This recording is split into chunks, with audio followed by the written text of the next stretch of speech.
Hey everyone, welcome to another episode of the Coach's Corner University podcast. I am your host, Paul O'Neid, and today I am joined by, man, become friends, started off as my business coach, Marc There Morris, we go. Dr. Marc Morris. Thanks for And having me on, Paul. I'm excited to chat today. me too, man. I think there's a lot of directions we could take this conversation, but for those who don't know you, who is Dr. Marc Morris? Well, I was born on November 3rd, 1987. Oh yeah, we share the Um, same birthday. exact same birthday. Born in the same province. I don't know if you know exactly what time, but I do you know do. what time you're born at? Yeah, it was at 12:48. I have it tattooed on Yeah. my Oh, no kidding. Okay, I don't. I think I was like 6 o'clock in the evening. So you beat me. We were in the same time zone. So you are older than me, but only slightly. Yeah, I don't know. I grew up as I would say like self-admittedly like a smart kid, maybe without too much direction around like where I wanted to take things. I was interested in math and science and all that stuff. Got into athletics, specifically in high school around football and hockey, and realized that I could um, people were lifting weights to get better at this stuff, and I started doing that for that and that reason only. And then realized there's a whole world of competitive niche sports around this stuff, so started getting a bit more interested in that. It was no longer about like getting stronger and gaining muscle for football. It was more about powerlifting and weight class, and that led me to some aesthetic stuff. And I realized through going through the process of not really knowing what I wanted to do career wise, got in, started off in undergrad in chemistry. They put me in that program, and being around, I was around a good group of people and doing lab based stuff, so I was interested enough at the time and ended up going through it. But realized, oh, well, I could use my lab skills to get in.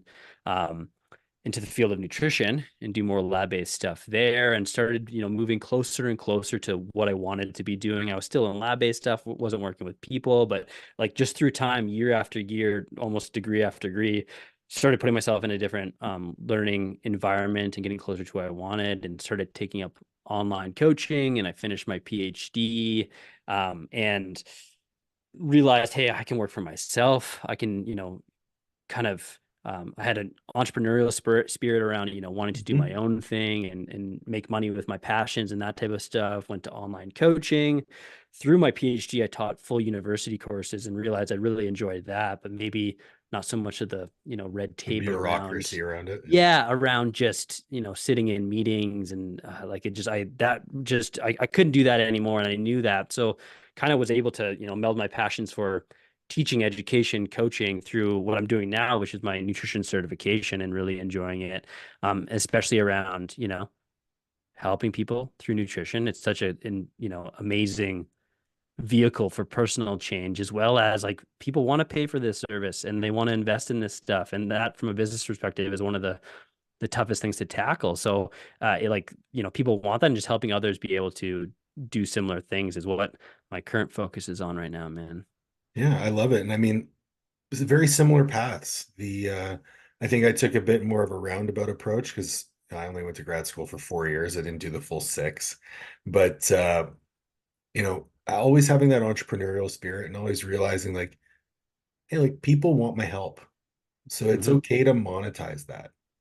Totally. I And think it might be the only way to really truly do it. It's the only way people value it. It's one of the best approaches, right? I think, especially as this stuff evolves, it's just one of the best ways to set everyone up to be successful. do you remember how much you used to charge when you started? Yeah, I think it was for just like one-on-one online nutrition coaching. It was like maybe 125 a month. Yeah. Um, well, then that's like not even that's like getting paid to do it. There's definitely some sweat equity and not getting paid to do it for probably the first couple of years in terms of just like building stuff up, helping people out, Yep. not tons of structure. But yeah, like I think the first time I received a payment, it was probably like 125.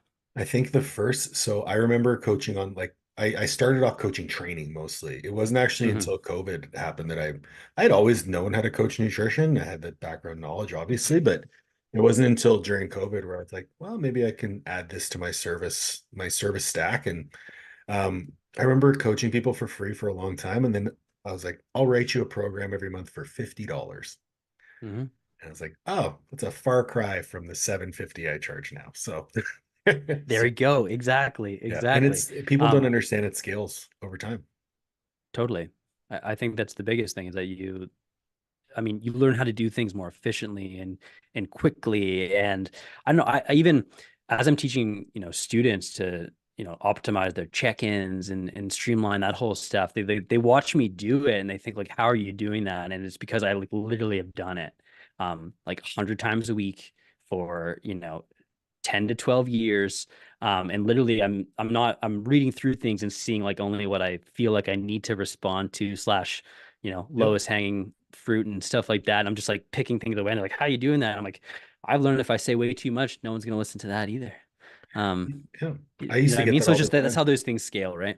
Yeah, I used to get that all the time on the training side of things. Like, how did you see that? I'm like, well, you develop a coach's eye when you're in front of 500 student athletes, squatting, benching, and deadlifting 5 to 6 days a week for 5 years.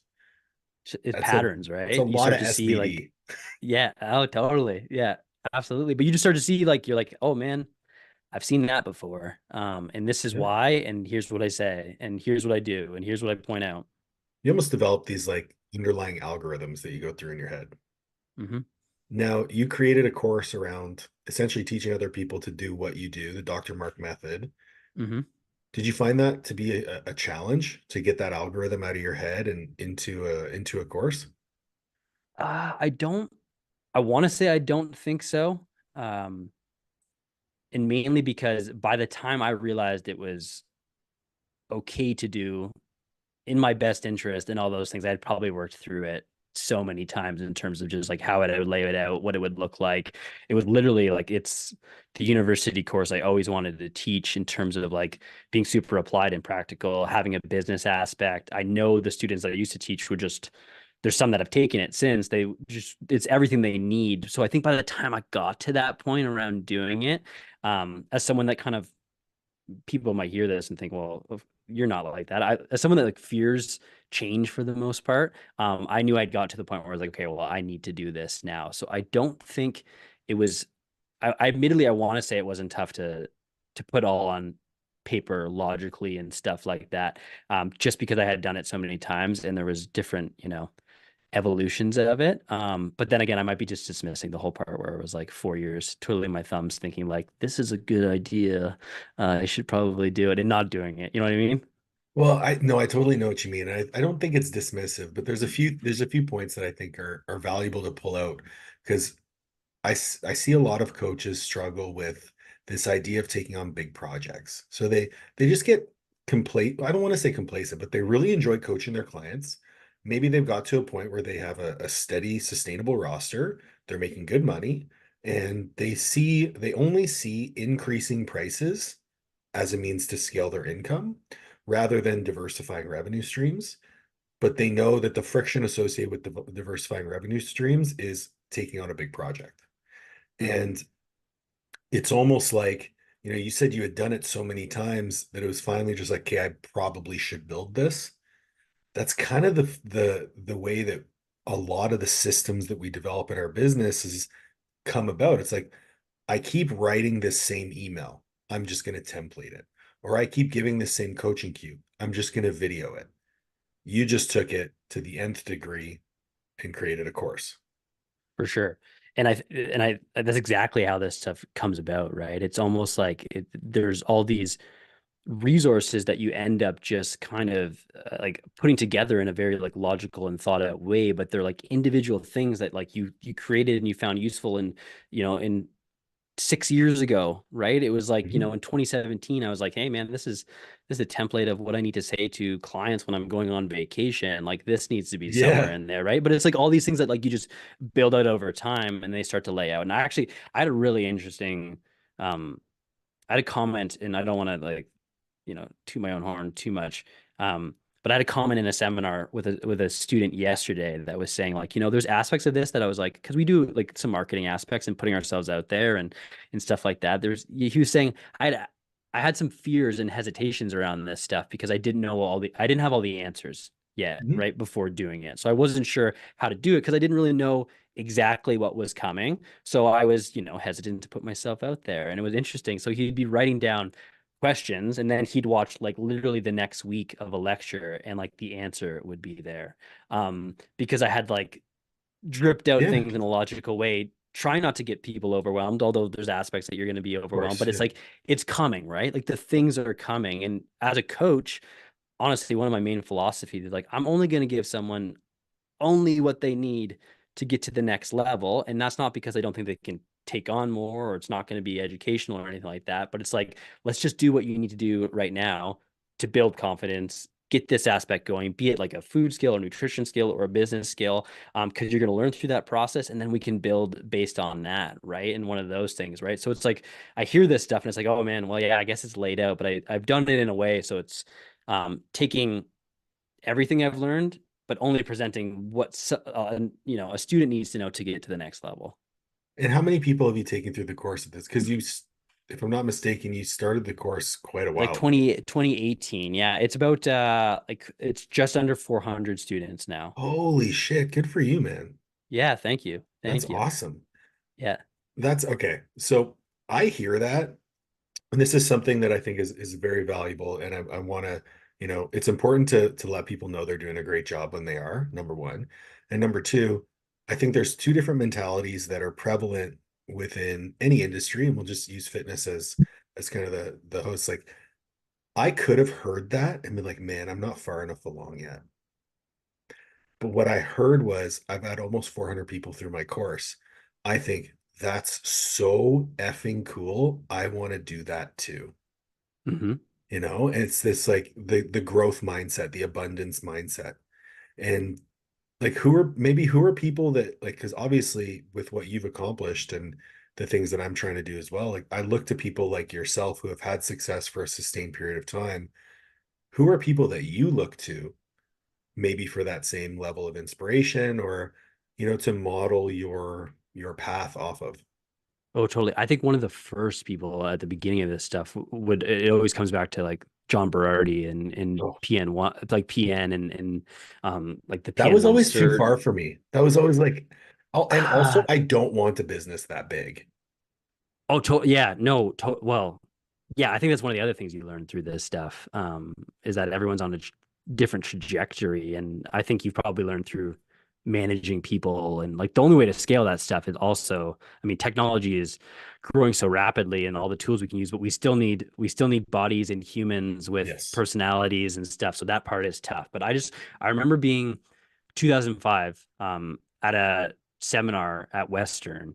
Uh, and it was a nutrition based education and some training based seminar. And I remember watching him talk, and it was about I don't know, maybe peri workout nutrition or something like that. And I was just super into it. At that point, I had read everything that he wrote on T Nation. I think I Mhm. had, like purchased like this like surge recovery drink stuff. Like I was in that world of all these things. And I remember hearing him talk, and I wanted at the end so desperately to ask, like, okay, like what do I need to do here to become you? And I don't know, maybe I'm a shell of this was my former self. Just couldn't bring up the courage to ask that in front of a room of 300-400 people. But I remember one lady did for her son. She raised her hand, and I remember her. It was funny because she had asked a question earlier. I remember her referring to carbohydrates as carbos, and thinking like, I'll Nice. never forget this moment. She's like, well, how many carbos do you need for this? And I'm like, this is funny. But then she asked her again, and she's like, my son's interested in this stuff. He'd love to be able to do it. Like what do you do? And I remember the answer, him giving was just like so unfulfilling to me. Like it was just, Really? I think it was like brilliant person. And who knows, like, when you're in that position too, Yeah. you're never really sure either what to say or how you got there or what it was. And I think it was more or less like, spending enough time reading and researching this stuff and, stay on the path and you'll get there. And I remember thinking like, oh man, I don't know if I don't know Such a like shit that. answer. Yeah, I was just like this is intangible and real, but I do remember seeing the credentials next to his name, PhD CSCS, and thinking like, copy Stop there. those. If I copy those, I'll be Yeah. pretty far along. And that just like that sent me down the path of like what I need to do. Yeah, I That remember like that never was even on the honestly, like I feel like my trajectory in business was never clear until number one, until I went all in on it and quit my full-time job. Hmm. And number two, when I accumulated enough experience just doing stuff to realize what kind of stuff I like doing. I remember coming to you and being like, I think we had a couple calls where I just picked your brain because Hmm. we had known each other through powerlifting kind of in the periphery, but had never spoken. And I knew what you were doing. And I was like, I like coaching other coaches. This guy coaches other coaches. I'm just gonna pick his brain on stuff. And Totally. one thing that I realized was the same way I realized that, I could monetize coaching training was I've been mentoring people for a really long time, just informally. Hmm. Maybe I just need to make it formal. Exactly. And, it was, when we started working together, that was the time where I was like, okay, this is something that could really build. And then I remember speaking to you and be like, I'm always going to coach a lot of clients because I love coaching clients. And I find myself saying, well, I really want to continue coaching, but maybe it's not a lot. Maybe it's just enough to scratch the itch. Hmm. Because I love doing this other thing now too. And I'm also realizing as I do that, I'm like, I really don't want to manage people. That's just not something I want to do. And you come to a point where you say, okay, well, if I don't want to do that, that definitely does put a cap on what I can potentially achieve to a point. Hmm. How do you like, is what you're doing now where you think you're going to be, or what do you think is the next step? Oh, that's a great question.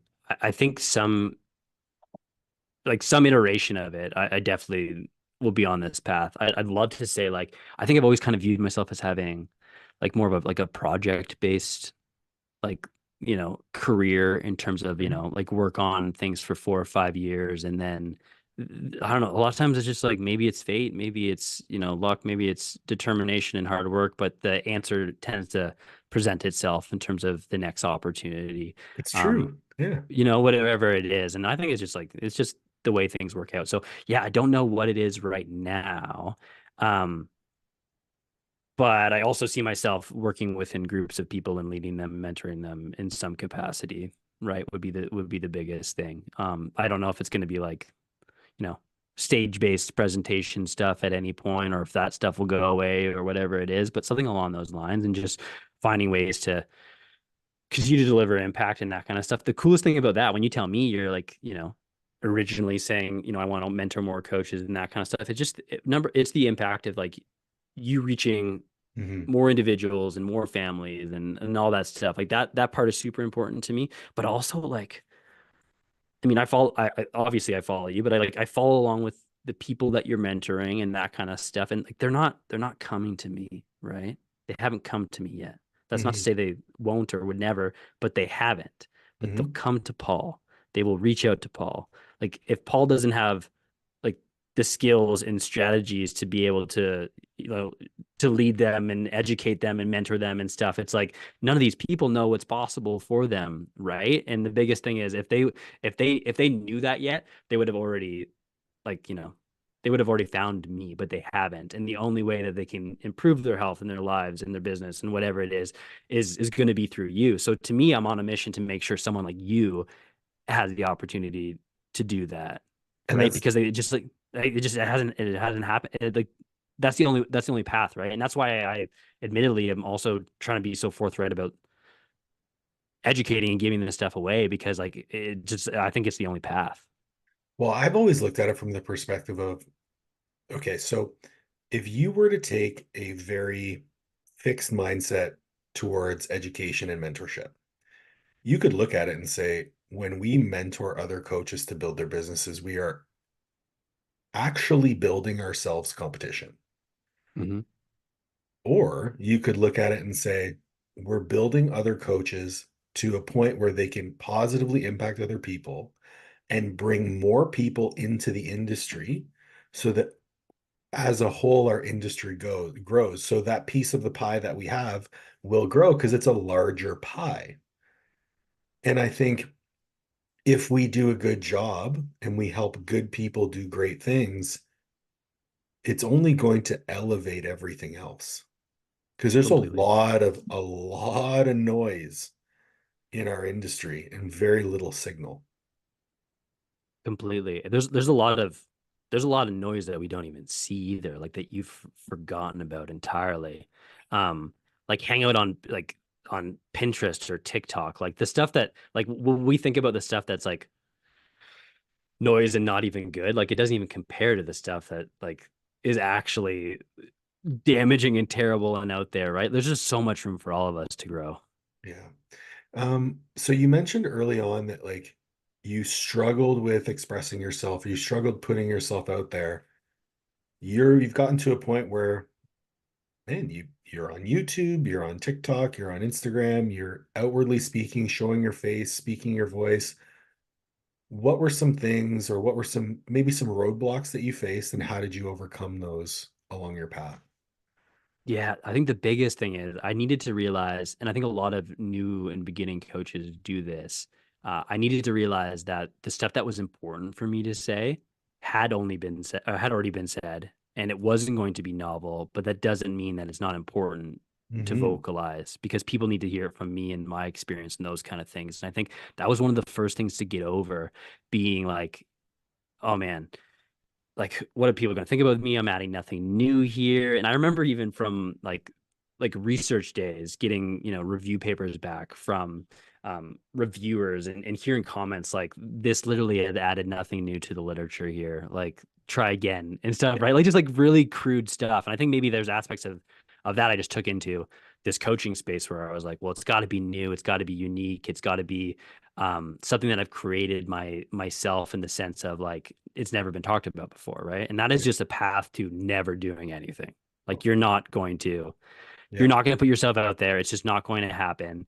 Um, and like actually, the best way to actually get to a point where you've created something that's like novel is just figuring out what works and what doesn't and going through the process of trying it out yourself, right? So I think I was really wrapped into that around like it needed to be a certain way. It needed to be secretive, it needed to be something that I was working on and that kind of stuff, and it just never got done. And I think overcoming that was a huge hurdle. I actually got a YouTube comment the other day that I was honestly that would have just killed me in the past.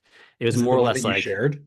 yeah, I Yeah. did, and it was like, it was more or less someone I don't even know if they watched the video because they paraphrased some aspects of what I was saying, much less eloquently, but then Of said course. like, now you don't have to repeat this garbage. And I remember thinking like, that's a litmus test here around like that's exactly what I need to be focusing on. That to me was like now I saw that comment and thought, well, Mark, honestly, that is just the perfect indication that you're talking about the right things because so many people still don't know this stuff and they need to hear it from me that it's worthwhile to dive into. And I think for the longest time I wouldn't have saw it that way. I would have, you know, first of all, never even got the opportunity to get that comment because I wasn't putting myself out there that way, as well as like that would have just if I did get it, it would have just wrecked me. I wouldn't have done it again.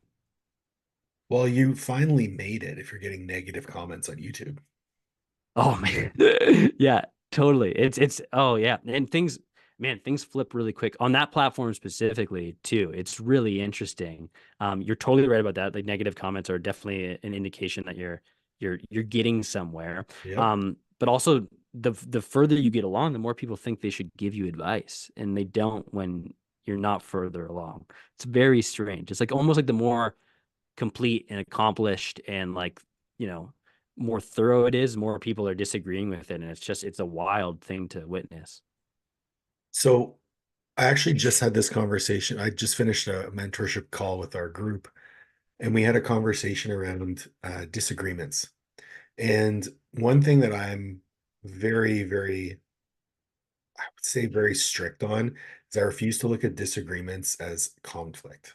Like a disagreement is not a conflict. A disagreement should be a mutually agreed upon conversation to seek truth.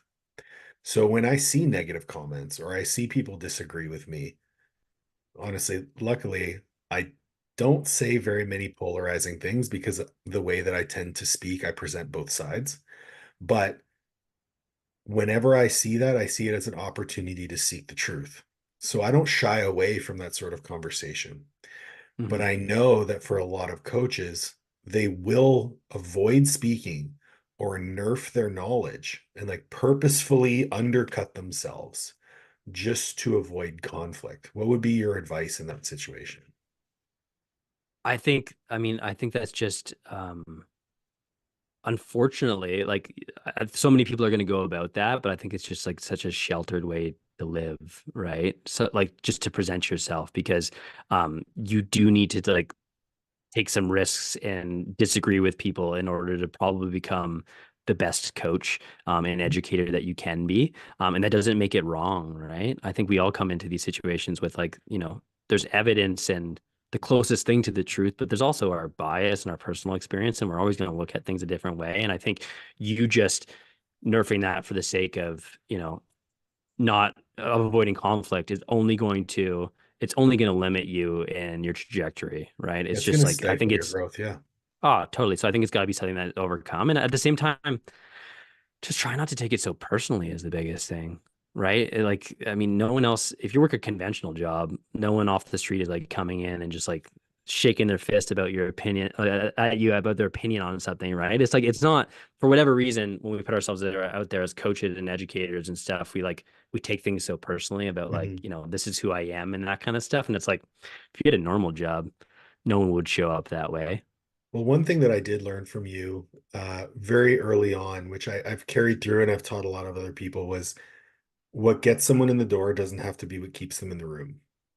So we talk about like clickbaity topics or taking a hard stance on something in a thumbnail, but then further like elaborating on the context within the video itself. What have been some strategies that you've used to been able to, and this is something that I struggle with still and I'm working on actively, is I want to get the eyes, so I have to be somewhat polarizing. Hmm. But I'm the world's best devil's advocate. I can make an argument for both sides in every situation. And I find I battle with, if I am polarizing, does that compromise my values and ethics as an educator? I think if you're thinking about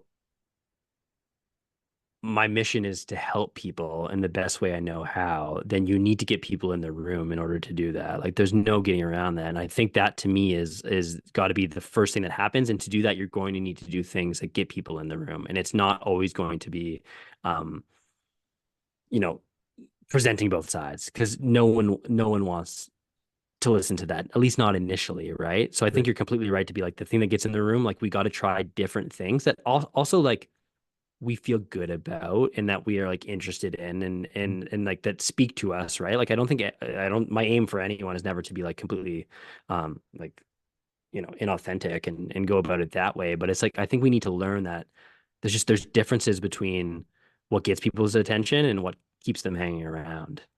One thing, Those aren't the same things, right? Almost like I mean, I have this recurring thought where I saw someone post about it this week where it's like, if you're going to make a claim about something, you have to present the like, the burden of proof around, get what, fucked. No. yeah, of what it is. It's like, first of all, not everyone's social media it's educational, but it's mainly entertainment, and no Yep. one's signing up for the same rules, right? If this was a peer-reviewed, you know, a piece of literature, I would know what the rules are and how I need to present it in order to, you know, get it accepted. This is a different thing. We're all playing by our different rules, like and all that stuff. So it's like, no, like that isn't my job. I think we need to view this stuff more as like this is a Hollywood movie trailer.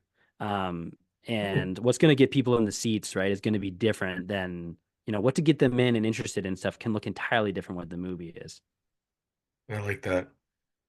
I like that. It's the topic that kind of brought that question up was I remember seeing a post from you quite actually there've been a few of them where you're like harping on people getting a food scale Oh yeah, and okay. you're like you need a food scale. Food scale is the lowest hanging fruit to make a meaningful impact. And I'm like, maybe.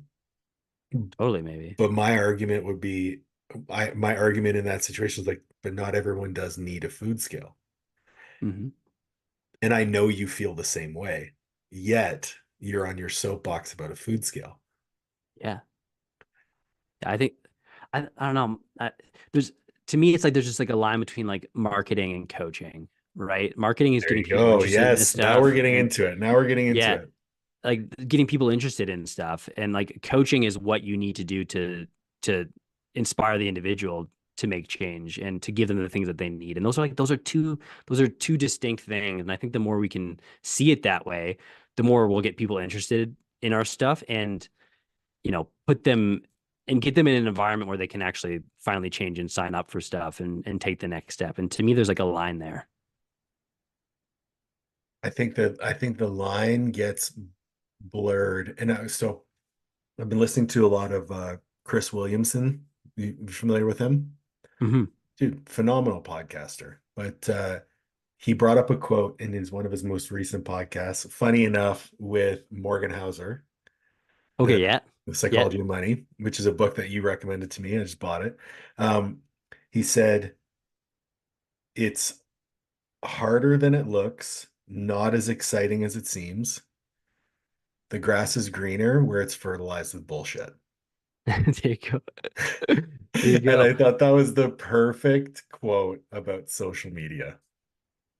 Oh, completely, completely. Well, I think actually I mean, I don't know if that you saw if Morgan Housel talked about this in that podcast or anything too, but it's like, you know, sometimes the wrong idea told compellingly is always going to win out compared to the right idea told, Absolutely. like boringly. Like that's just like the way things work. Like that's like if you're dismissing that, you're just not playing the game, which means you're only going to get so far. And I think you have to view this as more of a game, especially when it gets people to these coaching environments. So to me, ethically, it's like I'm going to do what it takes and what I'm comfortable with to get people to those scenarios where I know I can truly help them. Do you ever get into a situation, and I think that brings up a great point, because when we're marketing to our ideal clients and when we're trying to get that person to raise their hand and say, hey, that's me, I have that problem. This guy Hmm. can solve my problems. If you're approaching it too strong on the marketing side, do you ever get into a situation where a client comes in your door, signs up, and is like, whoa, whoa, whoa, this isn't what I wanted? Yeah, it has happened a few times, and I think it probably I think my bit bias is like I am definitely I think I tend to see what I think is the best in people in terms of like making it work and being optimistic and that kind of stuff. And maybe it's a bit more wishful thinking around how I can help people. In reality, I probably dismissed some things that I was like, this isn't a good fit, would be the biggest thing. So to me, it's like presenting yourself in a way, then maybe having some, checks and checkpoints around like, making sure that people are the right fit for both sides, right? And the biggest thing being it's not about the sale, it's about the wasted energy and stuff that goes into, you know, walking back on things and it not being the right fit or going forward with it anywhere where it's not the right environment for people. So I don't know. Um, I think that mainly happens more on a philosophy and approach standpoint versus marketing in my experience. But the biggest thing is it's usually still in your control around like screening people in different ways around it is the best fit for both sides. So have you developed some like internal checks and balances when you're dealing with that person initially on like how to make that decision? Yeah, I think definitely during the sales process, I'm asking questions around experiences and perceptions and, where they're coming from and, what they're comfortable with and that kind of thing. Okay. Now I'm going to shift gears a little bit because it's something that I know for me is going to be very front of mind within the next year, year and a half. Uh-huh. Um, Work-life balance is a conversation that I have a lot. Uh-huh. And I'm in a situation right now, I'm very privileged. I don't have to balance my work and my life because they're one and the same. It's very integrated. I also don't have a family. You have a family. Mhm. How do you approach work-life balance now versus how did you approach it previously and maybe what was the change that took place? Because obviously, where you are now with established products and services, a business model that is scaling sustainably is a lot different than someone who is building those things. Totally. Yeah, I think the word like I think we're always gonna have different priorities and the way we look at things. I think for the most part, the work-life balance thing is like you're gonna have to work hard at this stuff if you want to Yep. build something remarkable, right? Like Yep. there's gonna be a lot of sweat equity, there's gonna be a lot of time. I think maybe I'm even privileged in the sense that like the most recent scalable growth fell in line with a pandemic where I was already online and it made it a lot easier to not be social, right? Like, like I kind of like could hibernate for True. a period of time, right? So it's like that kind of worked out in that sense. And the biggest thing being like, I think if you want to build something remarkable, something's going to have to like at least temporarily, um, you know, like not be a priority. So be it like some aspect of your life, and that might make things uncomfortable, and it might make things that like maybe things fall off and things aren't as important for time, be it like family or relationships, whatever it is. But I think as long as you know that going in and um, everyone's on the same page about it, like those things, you know, can work out. The other thing is like right now, like Amy, for example, is in a very similar line of work and absolutely crushing it. And most of our conversations revolve around this stuff, right? So my wife is doing very similar things in the online space, and kind of going from there. She actually just got over 100,000 subs on YouTube. She's like crushing it. Holy Um, shit.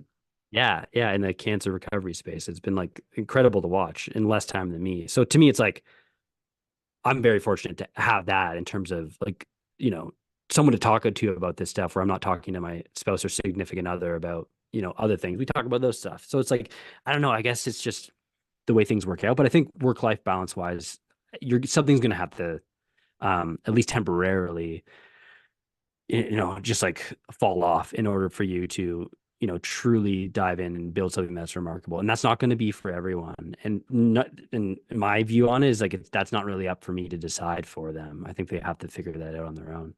Yeah, I would agree. I think the point to tease out there that you kind of glanced by, but I think needs focus on is you have to be on the same page, which means Totally. you have to have a conversation about it, especially if you have a partner, to have that conversation with, hey, I'm going to build this thing. So I might not be as fully present as I should be right now, but Hmm. I'm going to come back.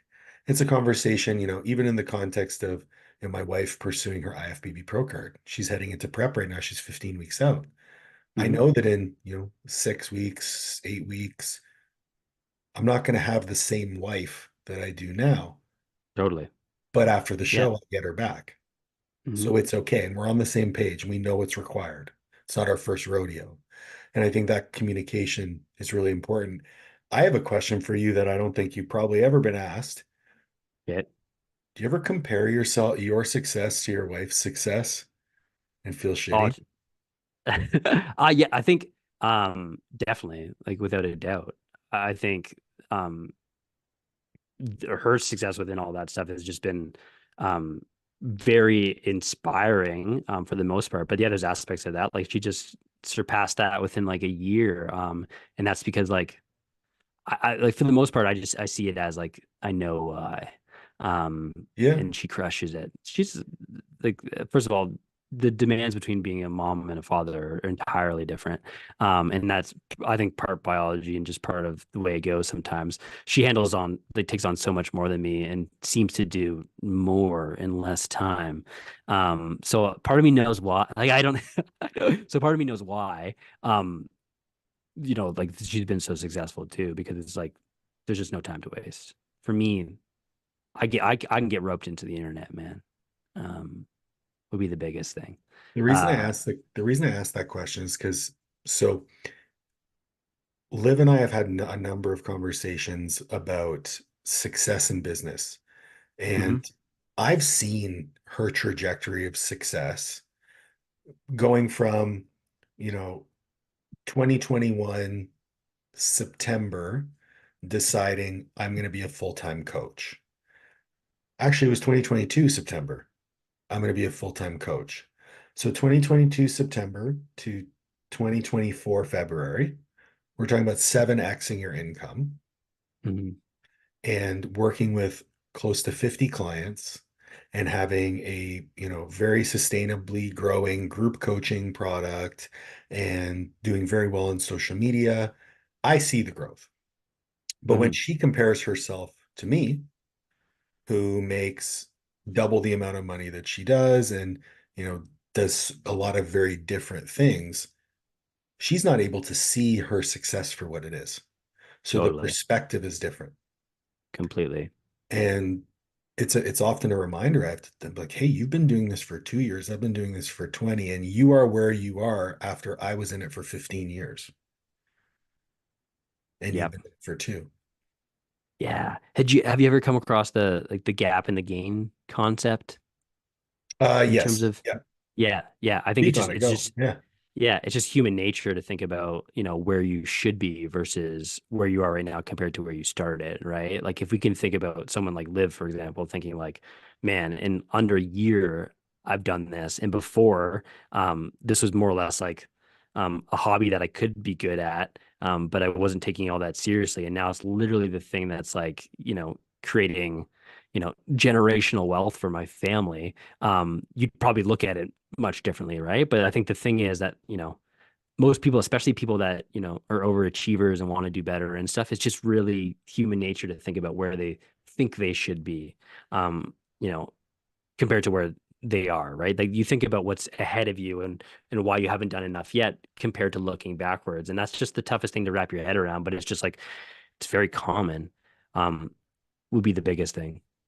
It is. I find myself, I find myself in the past, I would always be looking forward and I'd never congratulate myself and celebrate the little wins along the way. Hmm. And as soon as I started to do that, where I wanted to go got a lot closer. Totally. And it's counterintuitive because you think, well, I got to push, push, push, push, push. I can't celebrate because I'm not there yet. Exactly. The problem is there yet is never going to come. You're never going to be there. Totally. And when you Yeah. are, quit because you'll fucking screw it up anyway. Yeah, completely. I think you got to find that balance between being like just being hungry for where you're going and just being content with what you've accomplished and those kind of things. And it's a delicate balance, but without it, it's just all this stuff. It's not meaningful, right? Yeah. I Because remember, you do get to that place, and then like there's nothing more empty feeling than getting to where you thought would be the thing that would make you happy, and realizing it's not all that it's meant to be. I remember listening to an interview with Rick Rubin, the music producer. And he told a story about how there was a fire in his home. And at the time, he had achieved an incredible amount of success. He had a family and they had just built their dream home. Woke up in the middle of the night to fire alarm. Wife tries to wake him up. He's like, no, no, it's fine, whatever. She goes, grabs the kid, goes outside, and he ends up kind of semi trapped in the burning building. Oh man. And the story is that in that moment, all he felt was gratitude because he had just written his book, his memoirs. He put his life's work into reality. His family was safe. He's like, if I die, I'm okay with it. And I remember listening to that and realizing like that was one of the cues for me is like, I am impacting so many people through my work. If God forbid this is the day that I go, I'm really happy with what I've accomplished to this point. The funny part about this whole realization for me is that I was like a week out from my show and walking Hmm. the dogs at the dog park, and I Yeah. just started bawling because I was so tired. I'm like listening to this podcast with Rick Rubin and just Oh crying man. at the dog park.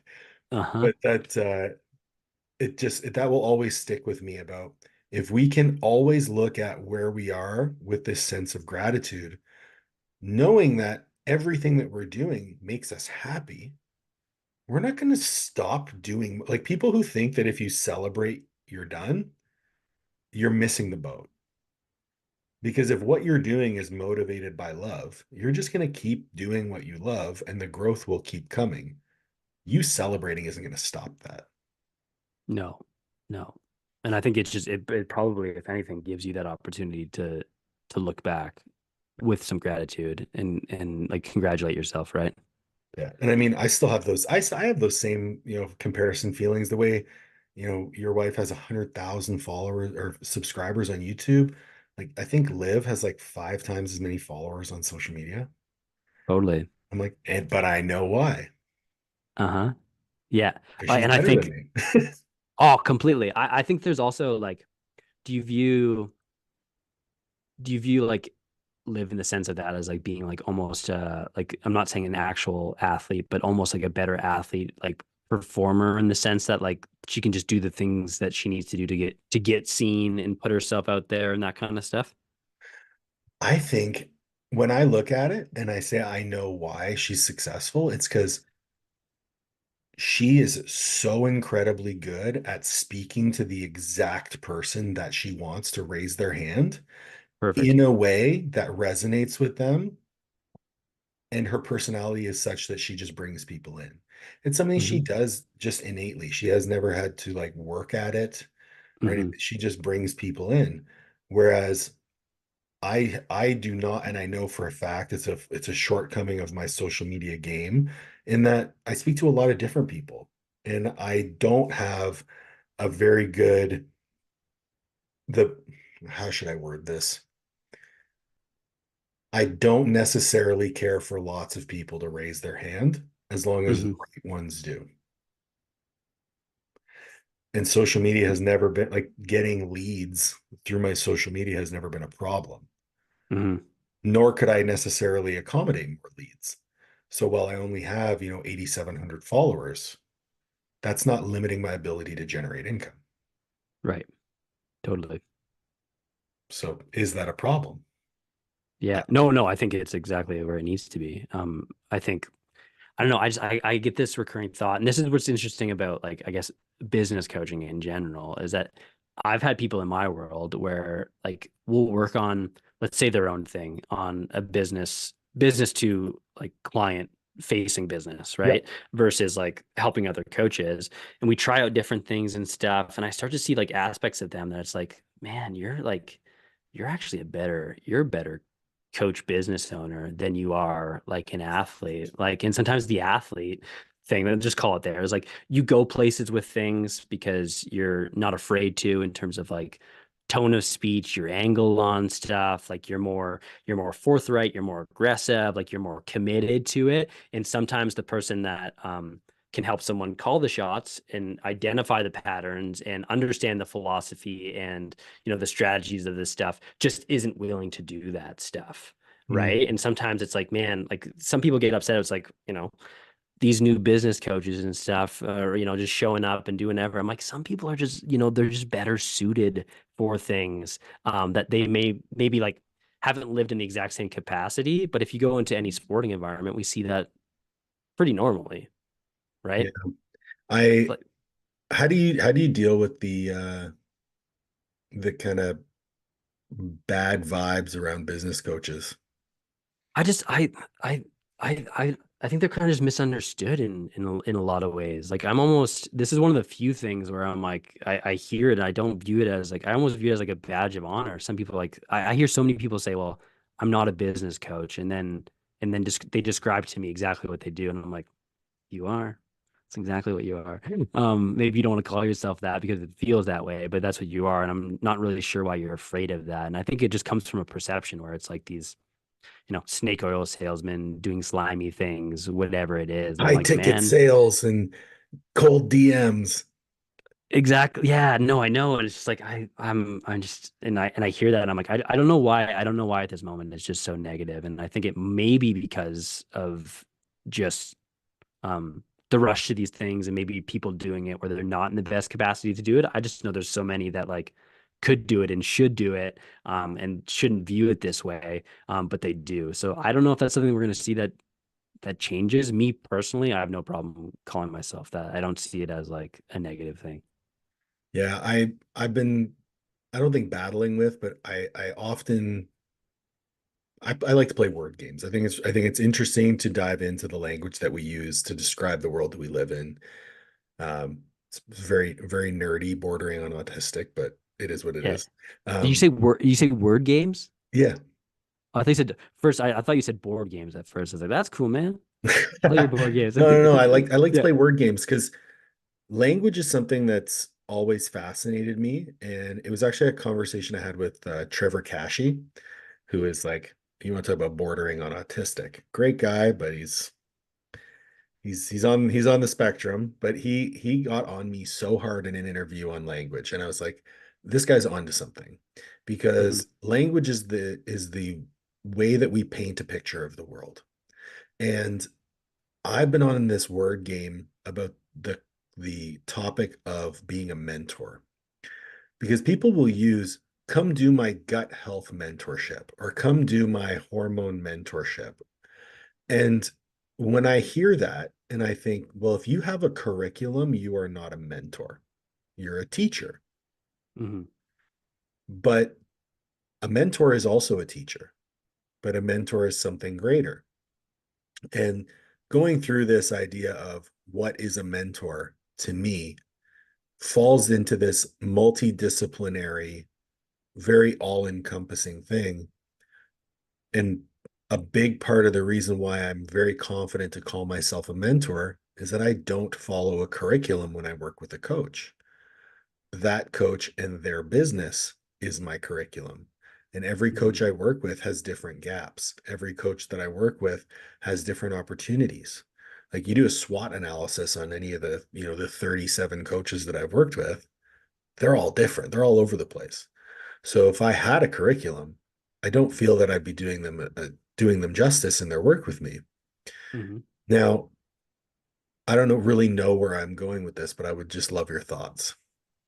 Yeah, I mean, I'm big on patterns. And when I start seeing them, when I see them and understand them, I feel like I can just take on the world. So like when I have an understanding of the way things should be and can put it in boxes, it's like just becomes clear to me with all this. When someone talks about their gut health mentorship, you're completely right. I think what they're doing is probably more or less like education based or coaching based. And it's like, okay, so a course is something that's like self-guided and educational you work through on your own time. A program might have like aspects of a course and have some educational component, but someone's typically guiding you through Mhm. it.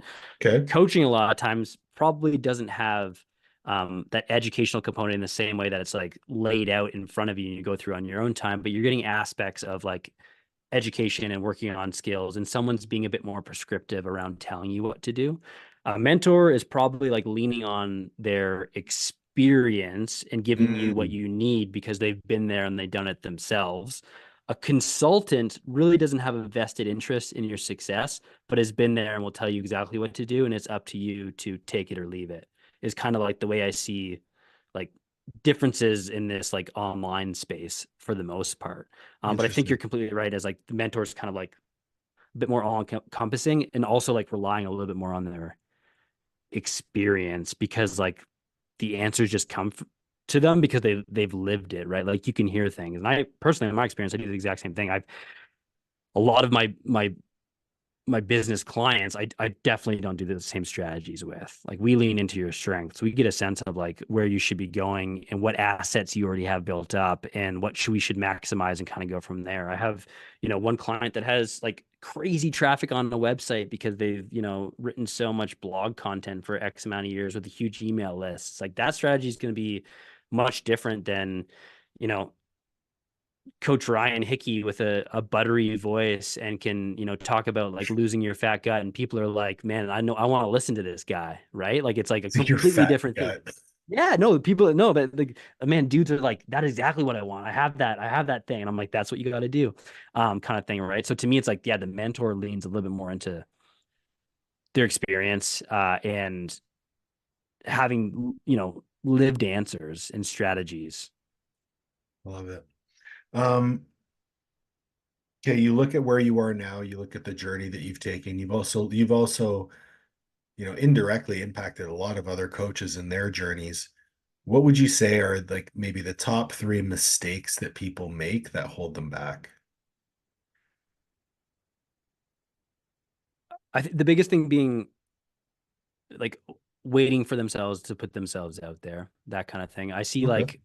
I see Brock Johnson talking about like don't click on the link in your bio because this is going to change and it looks a certain way and that kind of thing. And I'm thinking a new coach is going to see that and they're not going to put an application somewhere because they have this idea that they're going to put themselves out there in a different way that's more authentic and more to them, and it just never gets done, kind of thing. So to Yep. me, as a coach, I'm all like, I coaches need to put themselves out there in ways that like is going to be as effective as it can be because it gets done. And I think that's the biggest mistake people make, is that like they're waiting for something to happen that is out of their control, and they should just control the things that they know they can by using strategies and stuff. So it's like putting yourself out there, not waiting for it to be perfect. That'd be the biggest thing. Yep. Um, that's a concept. You talking about language and stuff. I'm really leaning into this. Like I think what makes coaching so powerful is that like we take science and things that we know to work, but the only reason they ever really work is someone applies them, and it's this difference between like efficacy and effectiveness.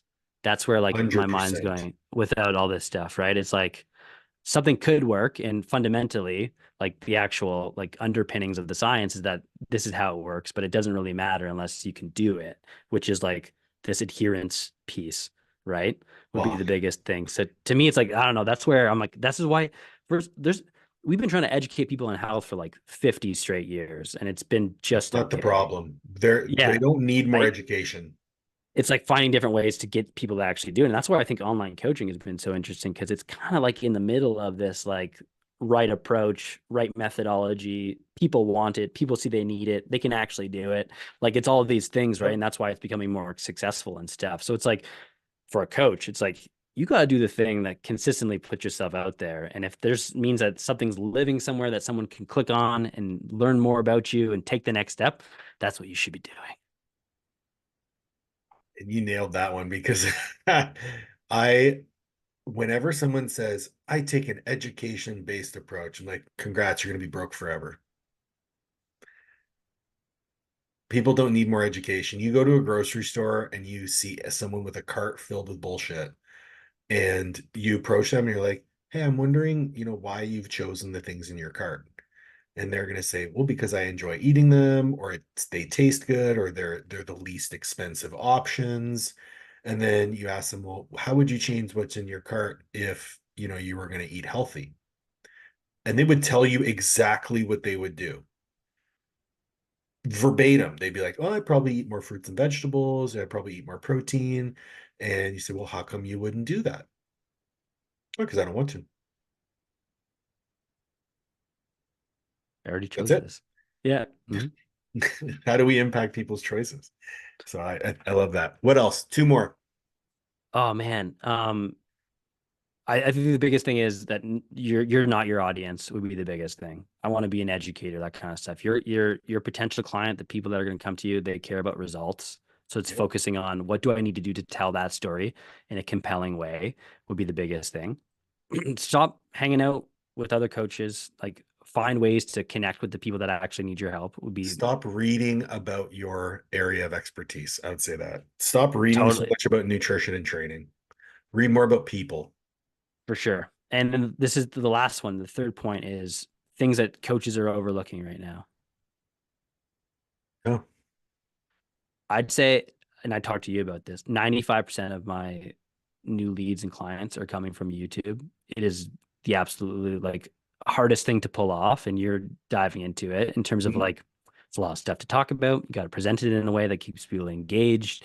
You have to like, like thumbnails, video editing, like presenting it in certain ways, descriptions, all that stuff. It's a little bit tougher, but the things that are super tough are end up being very powerful. And if you're willing to do that work and that kind of stuff, that's where it's at. And to me, it's just like, especially at the beginning of something, if you can go through that, it's just a platform that's super searchable and will inspire you to do like, it'll make all the rest of the stuff a lot easier. Writing Yeah. blogs, It short form takes content. it takes a lot of time. Number one, I've found a really good like waterfall approach to content development. Something that you and I spoke about when we first started working together is like writing a blog and then using that as the basis for the rest of your content. But I took it a step further. I wrote a blog, then the blog becomes a video, the video becomes short form reels, and then loop it all back together, cross platform promotion, all that stuff. Um, and it's been great. The where I run into it is the editing portion and the like actual management of the account. Hmm. So, I mean, maybe that's a conversation for another day of like outsourcing, but Totally. I like to finish podcasts with ridiculous questions because Okay, they're let's go. always fun. Uh-huh. Do you crack an egg on the side of the pan or on a flat surface? Pan for sure. Side of the pan, really? Uh-huh. All right. All right. Yeah, but we just taught our 4-year-old Max to do it, and he cracks them pretty well, and he does it on the side of it, like not on the pan. Okay. Okay. What's the scariest lift you've ever done? The scariest lift. Oh man, that's a um oh I'm trying to think of like I've blown out a bench press and that was pretty scary. Like a bench shirt. Um Oof. yeah, like how, holding weight coming down and like being on your chest and then hearing that like pretty crazy tear pop that you're not sure if it's like your actual body or something. And then all of a sudden like getting the weight taken off of you. That was probably the one that like shocked me the most. Um Okay. so I'd have to go with that. All right. What's one album you could listen to with no skips? Oh, good question. Um I'm blanking on the name of the actual album. I used to really love. No, I think this is a bit of a curveball. Kanye's 808s and Heartbreaks Great album is album. like one of my, yeah, Crazy Dude, great album. totally crazy. Did you see his Super Bowl commercial? I did. I did. It's amazing. That's the best like direct response marketing effort ever put forward. Like, is it genius? Is it lazy? Was it profitable? Both. Yes. All those Both. things. Yeah, All of those totally. things. Yeah, the best. Yeah. Last question. If there was one person you could see on this podcast, who would it be? And the caveat is you have to help me get them on. Ah. See, I get you to do my job for me. That's amazing. Um, if you've never talked to my wife Amy about this stuff, I would that love to she'd be talk to great Amy. in the coaching space. That would be very easy. I could probably try to yell right now. Um, but yeah, I can make that Okay, I can make that done. happen. I would love to speak with Amy. Yeah, very, very Dude, cool. thank you so much for coming on board. Um, I'm going to have links to anything that you want to share in the show notes, but there's anything you want to promote, let me see. The floor is yours. Awesome. Thank you. Yeah, no, if anyone's interested in, the Dr. Mark method, you could Google that, check it out, see what I'm about. My YouTube is where I'm putting most of my effort right now. So if you want to learn more about my philosophy and what I'm up to and stuff, go check that out. Sounds great, man. Thank you so much. Thank you too. Thank you, everyone, for joining. Please make sure to like, share, subscribe, ring the bell for notifications, and we'll catch you on the next one.